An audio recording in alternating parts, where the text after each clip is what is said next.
kebanggaan Miss Julie. Hari ini tidak terasa kita akan memasuki pembelajaran yang terakhir pada subtema 4, yaitu kebersamaan dalam keluarga. Jadi, kalau teman-teman sudah siap dan bersemangat untuk menyaksikan video hari ini, mari kita dengar ya, kira-kira hari ini kita akan belajar apa saja. Ya, friends, kemarin kita juga sudah belajar tentang ungkapan permintaan tolong dan terima kasih. Ini Miss Julie juga sudah ada ya, contoh percakapan antara Ayah dan Udin. Mari kita simak. Udin, tolong bantu Ayah mencabuti rumput ya. Lalu kata Udin, baik ya. Nah, friends, kira-kira kalimat permintaan tolongnya diucapkan oleh siapa ya? Good job oleh Ayah, very good. Nah, kira-kira kamu bisa tidak mengisi kalimat percakapan dari gambar yang sudah Miss Julie tampilkan? Coba dibuat kalimat permintaan tolongnya. Wah, ternyata mudah ya friends. Ini contoh dari Miss Julie. Nina, tolong bantu ibu membersihkan rumah ya. Lalu Nina menjawab, baik ibu. Nah, friends, jadi ini adalah contoh kalimat permintaan tolong pada percakapan ya. Nanti ketika kita belajar bersama, coba kita buat bersama-sama ya. Contoh kalimat permintaan tolong dalam sebuah percakapan. Oke, berikutnya kita lihat. Setelah kemarin kita belajar tentang membandingkan berat, hari ini kita juga akan menghitung ya, menghitung dan membandingkan berat benda. Mari kita amati gambar di bawah ini. Miss Julie sudah sediakan gambar timbangan ya. Di gambar yang pertama ada pensil dan penghapus.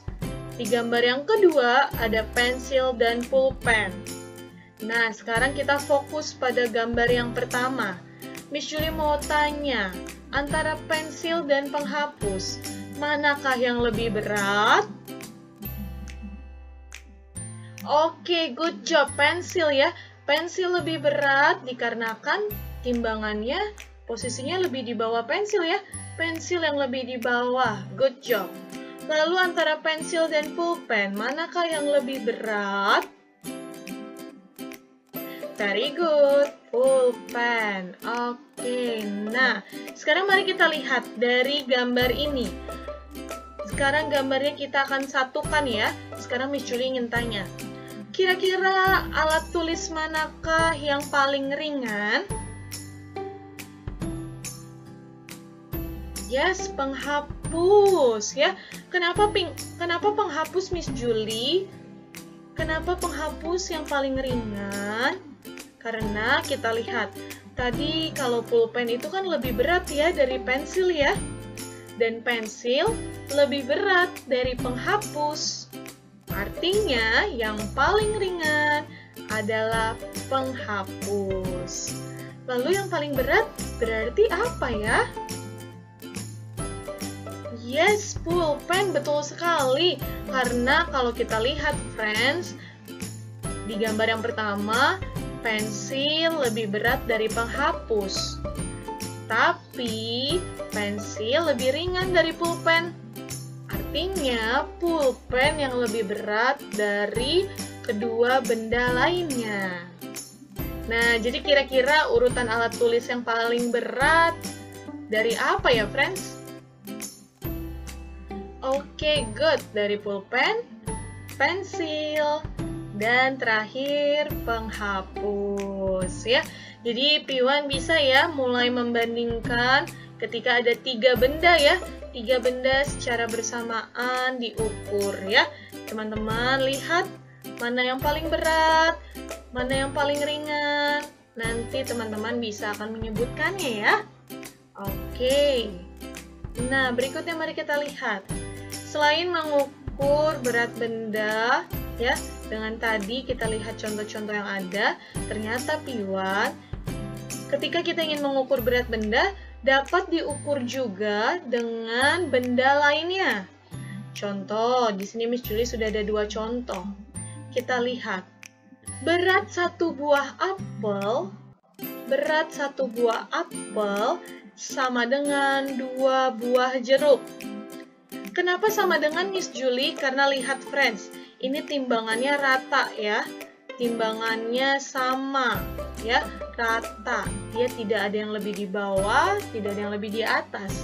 Artinya, berat satu buah apel sama dengan berat 2 buah jeruk.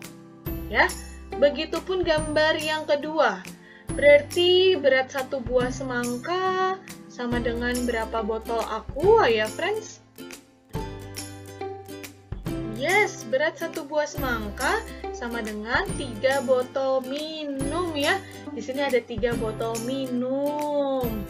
Nah, jadi Piwan sudah tahu ya, ketika kita ingin mengukur berat benda, ternyata kita juga bisa mengukur dengan benda lainnya. Nah, ini adalah contoh cara teman-teman untuk mengukur atau membuat timbangan sederhana ya. Alat-alatnya mudah, kita hanya membutuhkan gantungan baju ya atau hanger, lalu plastik ya, plastik, ada dibutuhkan 2 plastik, boleh tambahan sediakan tali atau tidak menggunakan tali juga tidak apa-apa, juga tetap bisa, dan benda-bendanya ya. Jadi ketika teman-teman ingin mengukur berat benda, teman-teman juga bisa menggunakan dengan timbangan sederhana ya.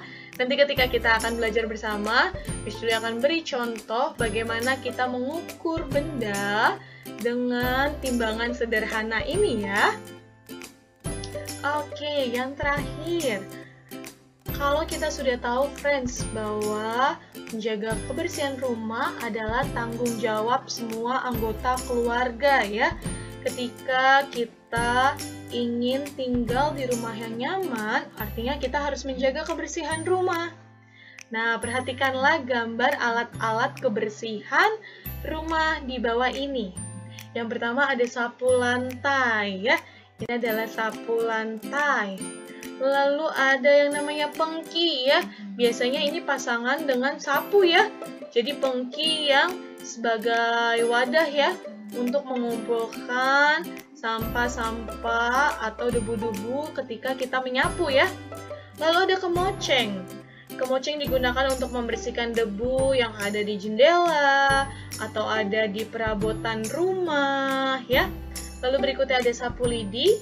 Sapu lidi kira-kira untuk menyapu di dalam rumah atau di halaman rumah ya friends? Yes, di halaman rumah, betul sekali. Dan terakhir alat pel ya. Ini untuk kita mengepel ya, agar lantai kita bersih, wangi, bisa menggunakan alat pel ya. Jadi Piwan, ini adalah contoh-contoh alat kebersihan rumah ya. Jadi teman-teman juga dapat ikut ya membantu menjaga kebersihan rumah. Jadi ketika kita ingin mengajak anggota keluarga kita untuk menjaga kebersihan, ternyata bisa loh menggunakan poster ya. Tapi biasanya poster ini banyak friends, bisa ada di sekolah kita juga ada loh poster-poster untuk mengajak kita sebagai siswa menjaga kebersihan ya, menjaga kebersihan lingkungan. Atau biasanya poster juga ada di jalan atau ada di mall, biasanya juga ada ya, banyak sekali poster-poster untuk mengajak orang lain menjaga kebersihan. Contoh posternya seperti ini. Ayo kita jaga kebersihan rumah. Kira-kira di rumahmu ada poster seperti ini tidak, friends? Oke, ada yang punya, ada yang tidak ya. Tidak apa-apa, karena biasanya poster ini lebih banyak ada di luar rumah ya. Tadi seperti yang Miss Julie sampaikan. Oke friends, jadi itu adalah untuk materi kita hari ini. Jika ada pertanyaan, Piwan dapat menanyakannya ketika kita belajar bersama ya. Terima kasih Piwan telah mengikuti pembelajaran hari ini dengan sangat baik. Sampai berjumpa pada pembelajaran online bersama Miss Julie ya. Bye-bye Piwan.